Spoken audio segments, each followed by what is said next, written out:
Hey everybody, I'm really glad you found Suncrest Messages. I do hope you'll take a minute to subscribe to either our podcast or our YouTube channel. And you can also download the Suncrest app. There's great stuff there that goes far beyond these messages. Either way, I hope that the next 30 minutes helps you integrate faith with your life.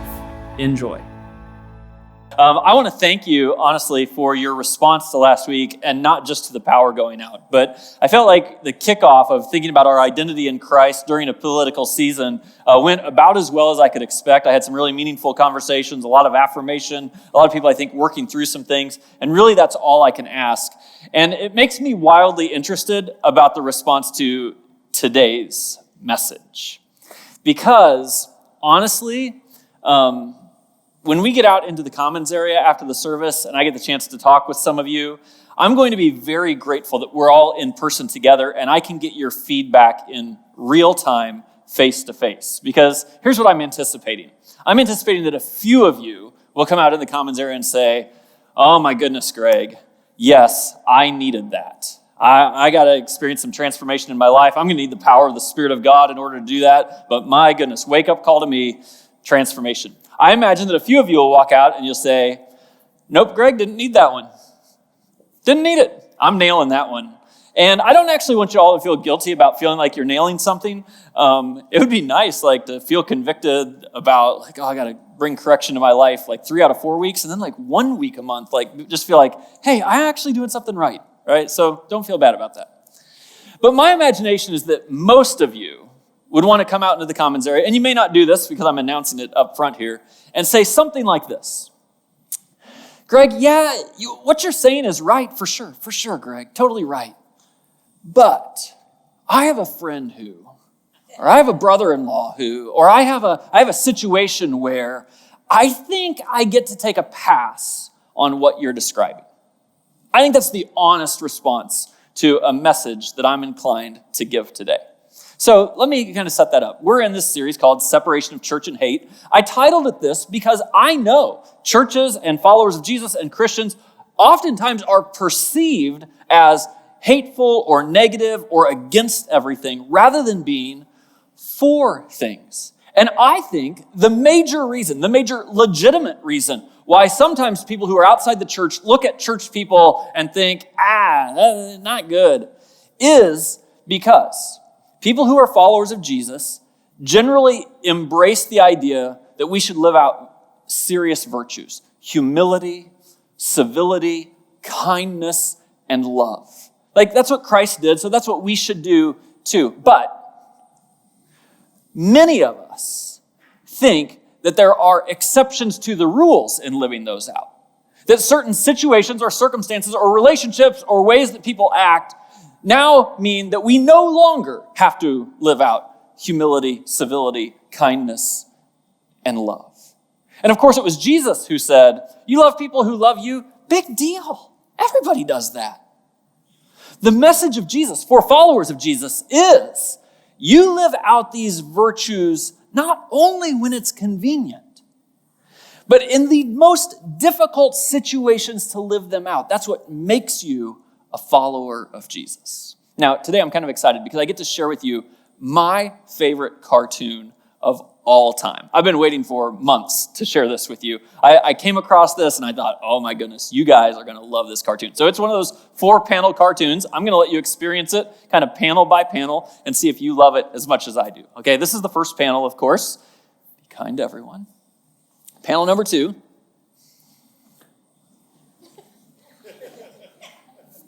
Fair enough, right? Panel number 3.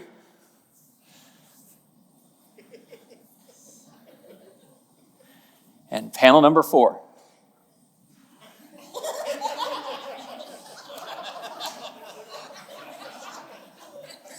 Would you agree with me? That is the greatest cartoon ever. Now, here's a question for all of you. Raise your hand if you know a Gary. All right? Now, if you didn't raise your hand, it's probably because you're Gary. Right. That's right. So anyway, we're in a series called Separation of Church and Hate, and Suncrest is neither a far left nor a far right church. What I'm trying to do is help us to navigate an election season where we do it in ways that are outrageously healthy. in ways that are outrageously godly. That we embrace the idea as followers of Jesus that we are the light of the world. That we are the salt of the earth. And if salt loses its saltiness, what good is that? And so we have this calling during an election season, during a political season, during a season where there's kind of a hyper interest in all these things to live out the way of Jesus. Now, what I see is people not taking pause and working that out in our lives most of the time.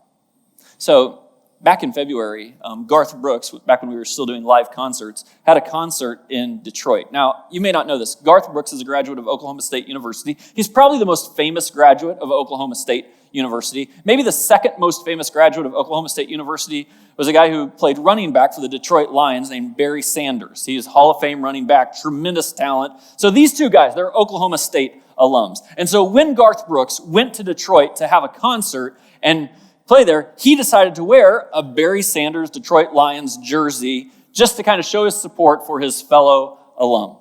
This picture went online like right before the concert, and immediately the internet blew up. And the sense was people who used to love Garth Brooks in 5 seconds decided they hated him, and people who used to hate Garth Brooks decided in 5 seconds they loved him because they didn't realize that was a Barry Sanders jersey. They thought he was supporting Bernie Sanders. And of course, people these days, maybe you, maybe me, are prone to be triggered by an image, jump to conclusions, announce our feelings, and never pause long enough to live out this value of humility, where I might have something to learn. So last week we talked about identity. This week we're going to talk about humility during an election season. And I just want to give you 2 quotes from C.S. Lewis, one of the greatest Christian thinkers of the last couple centuries. I think this is the best definition of humility that I know. Humility is not thinking less of yourself. It is thinking of yourself less. Don't misunderstand this. Humility does not mean you beat up on yourself. It doesn't mean you think of yourself as lesser. You are a child of God. You're made in the image of God. You're worth the redemption of God. You're a worthy person. Humility is not thinking of less of yourself, but it is taking yourself out of the center of every situation. Here's another C.S. Lewis quote. If you were trying to figure out what humility looks like, he says, "Do not imagine that if you meet a really humble man, he would be what most people call humble nowadays. Probably all you will think about him is that he seemed a cheerful, intelligent chap who took a real interest in what you said to him." You see, when you're humble, you think of yourself less. And the people that you're engaged with become interesting to you and curious to you, and you give them your attention, not in a way that's to pound on them or pounce on them or even persuade them all the time, but to show genuine interest. So, for the rest of this message, I'm just going to give you 4 reasons for humility, particularly during an election season. And I want to draw a couple distinctions from last week, even though the structure is kind of the same. Last week we were talking about identity, and I told all of you, if you're a follower of Jesus, this message is for you, and if you're not a follower of Jesus, you're just listening in, because of course your identity isn't centered in Christ. The humility message is a little bit different. I'm going to suggest to you that humility is rooted in Christ himself. I mean, he is the one who left heaven to come be with us on earth and always consider others above himself. So we're following the way of Jesus. But humility is actually so practical that it is available to you even if you're not a follower of Jesus. You might just decide this characteristic or this quality of Jesus makes sense, and I'm going to live it out because it will make life and relationships way better. And again, while identity is important to think about during an election season, but it fits all the other seasons, humility is the same way. Humility is of value to you during a dating season. Humility is a critical element during a marriage season. If you're in a season of your life where everything is up and to the right, you're making more money than ever, you're making more progress, you're moving up the ranks, to remain humble is critically important during that season. And if you're in a season of life where it feels like everything is falling apart, where you've lost your job, you've lost something in your family, you've lost a relationship, remembering that humility does not mean thinking less of yourself, just thinking of yourself less, is important in those seasons. But I'm going to try to apply this Christian quality to the election season that we're in. So, let me start with number 1. Pride or hubris is actually weakness on display. Now, I'm going to spend a little bit of time here today because I really want us all to think through this together. Many times, people think of humility and they start to, for some reason, associate it with weakness, as if humble people are weak. But what you find, you just have to peel back one layer. You'll find that people who are humble have a self-confidence and an internal strength that allows them to be others-centered, and that humble people are the strongest people there are, and that people who need to display pride or hubris, they're just overcompensating for an insecurity and a weakness that is inside of them. And this is wild to me because we have this instinct that humility means weakness. But in real life, we all notice this, don't we? You all know people who are overcompensating. And I want to ask you today, is it possible that you're overcompensating? That you communicate pride and hubris, and it's actually just showing everybody how weak you are. Let me run you through a few possibilities. Like, are you a one-upper?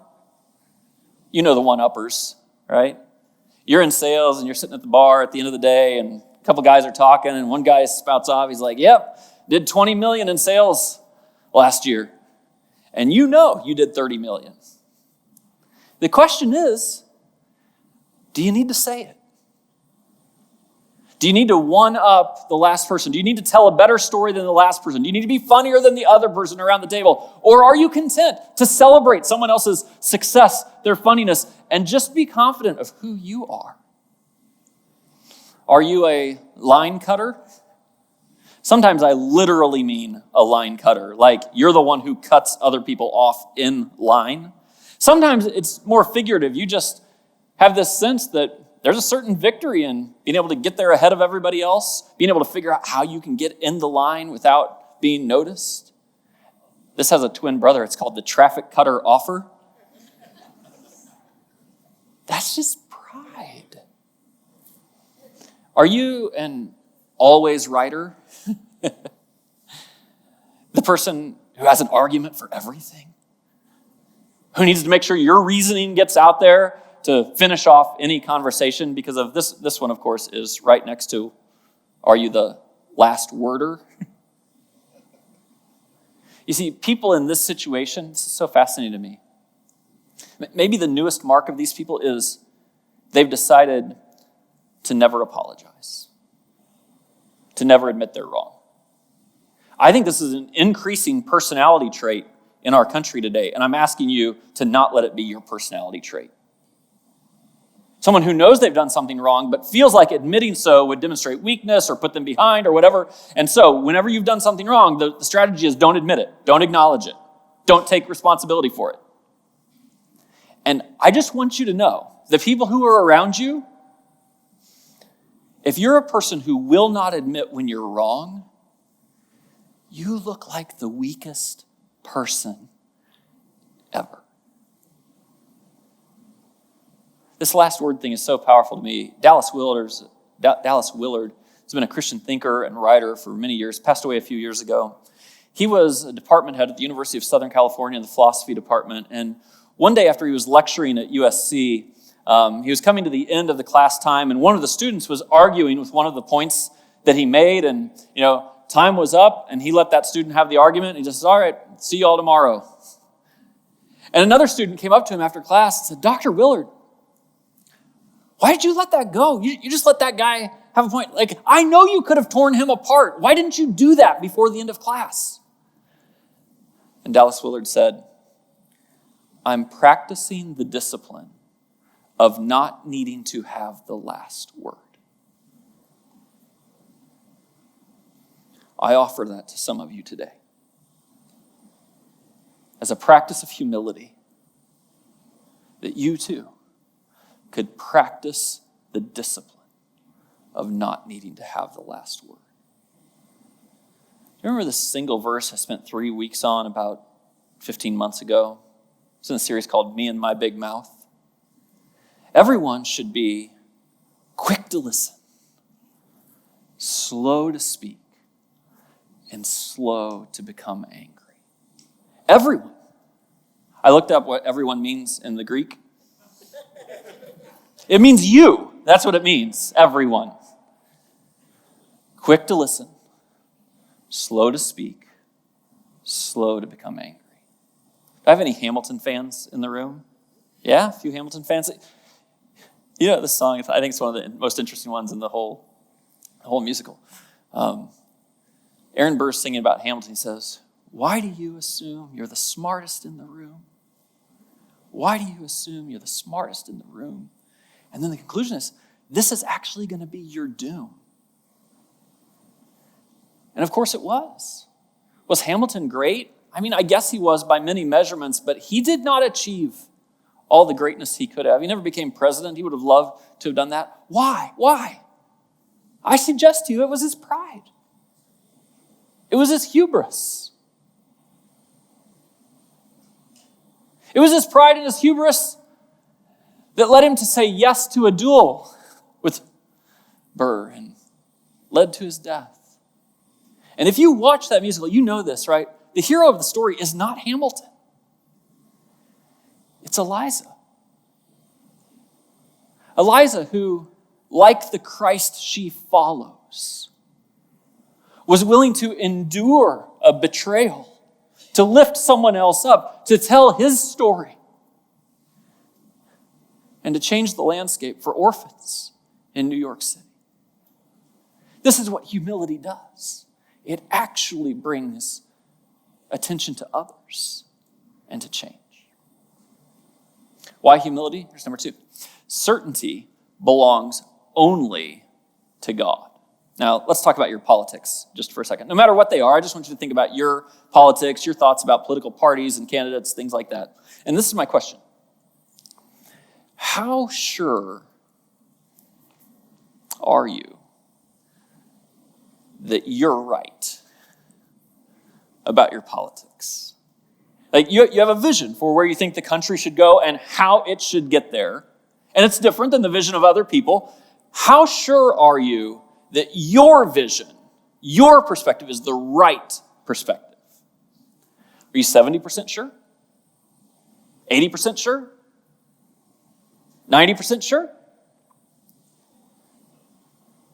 100% sure? You see, I don't believe that humility is opposed to confidence. I don't believe that humility is opposed to conviction, that you hold things very deeply in what you believe and you try to bring those about in life. I want people to live with confidence and conviction. I do believe that humility is opposed to certainty. The idea that I'm absolutely right. See, this is where we get to some distinctions between the qualities that God has and the qualities that we have. God is omnipotent, all-powerful, omnipresent, everywhere at all times. He is omniscient. That is, all-knowing. And he is an infinite being, which allows him to see all things from all angles at all of the time. And this is the distinction between the divine and you and me. You and I are not omnipresent, omnipotent, nor omniscient, that we know all things. And with our finiteness, I think, comes a healthy dose of humility.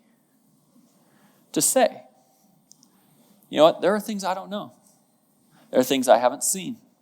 There are experiences I haven't had. I'm not able to see everything all the time. And so I have some conviction, I have some confidence, I have some courage around my thoughts, but I do not have certainty. I am always open to the idea that I could be wrong. A lot of you know the passage, 1 Corinthians 13. It's often read at weddings because it's a beautiful passage about love. And I want you to hear how this is described. It says, love is patient. Love is, get this, kind. It does not envy. It does not boast. That's the beginning of the description of love. And then we get this beautiful image of what a follower of Jesus would live out in their life. This kindness, this not boasting, it's marked with humility. And then after this beautiful description of love, it's almost as if people needed a little perspective to see the distinction between God and ourselves. And so this is what Paul writes. He starts to describe how when we live on earth, we have a limited perspective. He says, now, like while we're on the earth, we see things imperfectly. Like puzzling reflections in a mirror. But then, meaning in the next life, from the heavenly view, we will see everything with perfect clarity. All that I know now is partial and incomplete. So I want to ask you to go through a little exercise with me right here. I think this last sentence, all that I know now is partial and incomplete, should be our memory verse for today, okay? So we're going to memorize it. The best way for us to do this is for us all to say it out loud. And some of you who are always writers, this is going to be a spiritual experience for you, okay? All right, so let's just read that last line all out loud together, starting with all. Here we go. All that I know now is partial and incomplete. Yeah, say it with conviction. Say it from your heart. All that I know now is partial and incomplete. Now, say it from your mind. Okay, from your mind. That part of your mind that might think you're 100% sure about something. All that I know now is partial and incomplete. Live with your conviction. Live with courage. Live with confidence. But do not ever let it redline at 100% to put yourself in the place of God, the place of certainty where it's unquestionable. Because all that we know now is partial and it's incomplete. Which brings us to reason number 3 for humility. You'll learn something. If my knowledge right now is partial and it's incomplete, the logical conclusion of that is I still have things to learn. And I have to imagine that you do also. Now, I listen to myself when I get into arguments, especially arguments with people who I think I'm smarter than them. And I'll walk away from that argument. I might even mumble this to myself out loud. Maybe you use a similar phrase. I'll think, I don't know how somebody could think that. I can't see why anybody would ever believe that. I mean, have you ever used those thoughts or words? I don't know how. I can't see why. But I have to step back and listen to myself. And I want you to do this too and think, I just admitted something. I mean, I was trying to blame them.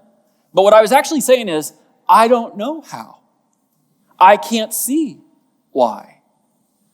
And maybe I haven't taken the time to go to school, to pay some tuition, to ask somebody to help me see or understand. In fact, I want to give this to you. I think the humility phrase in our relationships is this phrase, help me understand. Help me understand.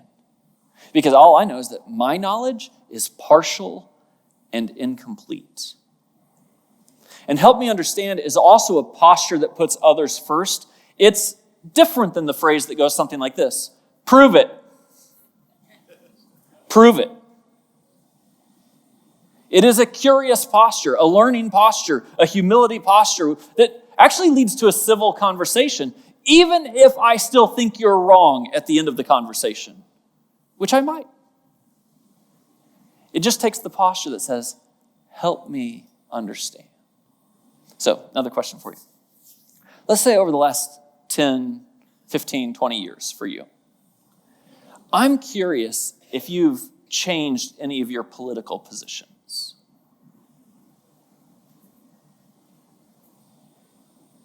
Just think back. How old were you 10 years ago, 15 years ago, 20 years ago? How did you think about political things back then? Have any of them changed? Now, I want you to know, I believe there's a danger, and this Bible describes it like this, that you're just blown by the wind, back and forth. Things are always changing. You don't really have any convictions about anything. That is a problem. But it might also be a problem if over the last 15 or 20 years, you just locked in.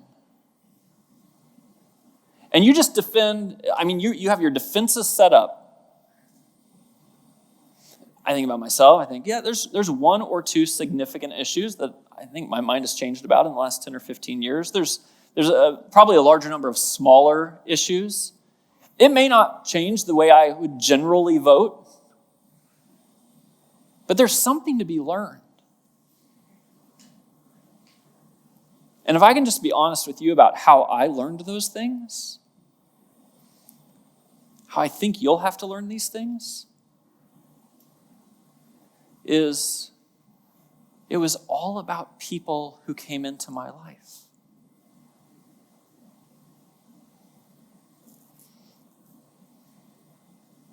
See, maybe the most arrogant thing we do in politics and otherwise is we have a narrative running in our mind that says, if I didn't experience it, it can't be true.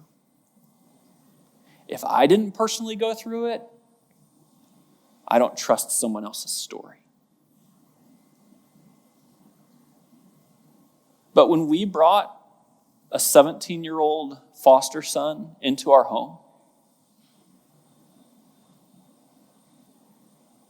who had had an entire world of different experiences than I have ever had,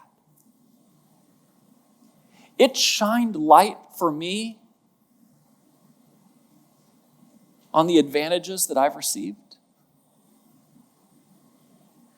and the experiences I haven't had but are real in this world. And so if I can't get the phrase out of my mouth, help me understand, then I'm going to have trouble taking something new into my mind and learning. That's humility. Number 4, last reason. This will help some of you. It's actually how people change their minds. Humility. If you actually want to persuade someone, humility is actually a really good strategy for that. I don't know if you've noticed this, but there are lots of people who like to share their political opinions online. Have you noticed that? You noticed that? And I'm sure you've noticed all the people who have been changing their minds because of people spouting their political opinions. I mean, all the time people are admitting they were wrong. No, not happening. Shocker, right? I mean, is there a more vivid definition of arrogance than my goal is to announce to you what's right, and I'm going to do it in a way that shines light on how right I am, and I actually don't care whether you change your mind. I clearly don't care whether you change your mind, because nobody changes their mind when they're shouted out or announced to. But if you actually have convictions you would love to persuade others toward, I'm just going to let you in on a little secret here. Humility is your path. To not announce or come across as a jerk or I'm right and you're wrong, but instead to sit down and have a conversation, try to understand where the other person is coming from and listen before you speak. To be compassionate and curious toward a person who's different than you rather than just,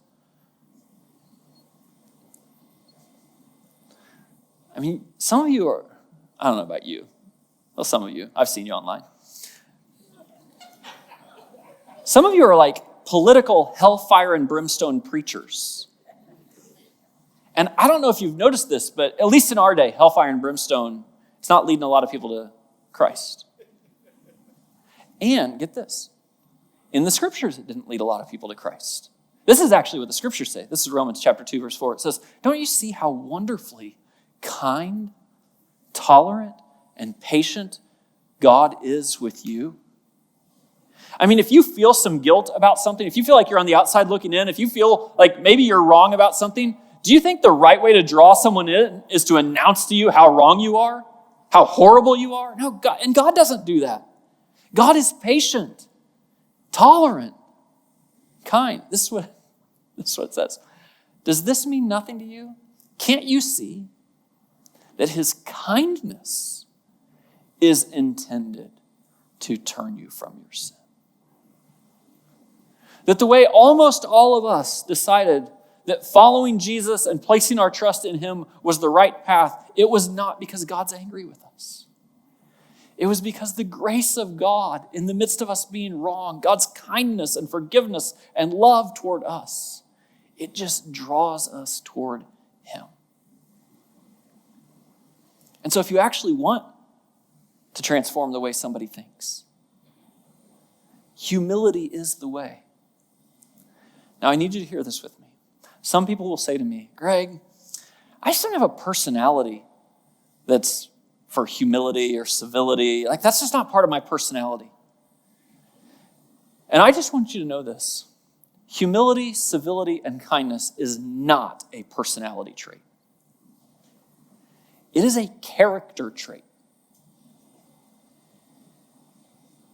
Humility, civility, and kindness is not a personality trait. It is a character trait. One that you grow in as you look more and more like Christ. So, how'd I do? We're about to have a conversation out there in the Commons area. Some of you are going to be like, yep, Greg, needed that one. High five on the way out. Some of you will be like, nope, Greg, I'm nailing this one. Which would be an odd thing to say about a humility message. I mean, we can just all agree on that, right? But maybe you're still thinking, yeah, but, Greg, you don't know my brother-in-law. You don't know the situation I have in mind. I get an exception to humility, civility, and kindness. I think Christ says, no, you don't. No, you don't. So I'm going to pray for the exceptions right now. God, in the places that we are least likely to be humble, where we feel most justified to announce how right we are,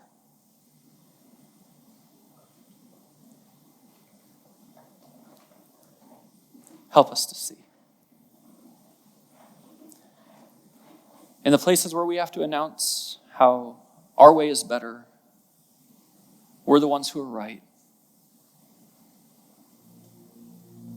we're never wrong. Help us to see. And God, with the power of the Spirit and the character of Christ himself living in us, building its way out through us, help us humble ourselves. And God, with some fear and trepidation, I pray that if we will not humble ourselves, that you humble us. In Jesus' name, amen. Well, I really hope that was helpful for integrating faith with life. Listen, if you're in Northwest Indiana, I'd love to have you join us in person. Head over to suncrest.org and plan your visit.